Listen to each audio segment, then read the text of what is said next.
என்னடா நைட்டு 2 மணிக்கு என்ன ஓவர் திங்கிங் பண்ணிட்டு இருக்க? அட நீங்கள் வேறு டாக்டர், 23 வயசாச்சு.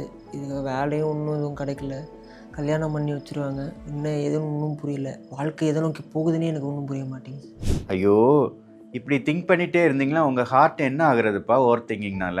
நைட்டு ஓவர் திங்க் பண்ணுறது ஜஸ்ட் மென்டல் ஸ்ட்ரெஸ் மட்டும் இல்லை. நீங்கள் நைட்டு தூங்காமல் ஓவர் திங்க் பண்ணிட்டு இருந்தீங்கன்னா உங்களோட ஸ்ட்ரெஸ் ஹார்மோன் கார்டிசால் அதிகமாகும். கார்டிசால் அதிகமாக சுரக்கிறதுனால உங்களோட பிபி ரைஸ் ஆகும், பல்ஸ் ரேட் அதிகமாகும். ஸோ இது டெய்லி கண்டினியூ ஆகிட்டு இருந்ததுன்னா உங்களோட குவாலிட்டி ஆஃப் ஸ்லீப் அஃபெக்ட் ஆகும். அதனால ஹார்ட் டிசீஸும் எவால்வ் ஆகும். அதனால 2 மணிக்கு வரக்கூடிய தாட்ஸ் எல்லாம் ரொம்ப க்ரியேட்டிவான தாட்னு திங்க் பண்ணாதுங்க.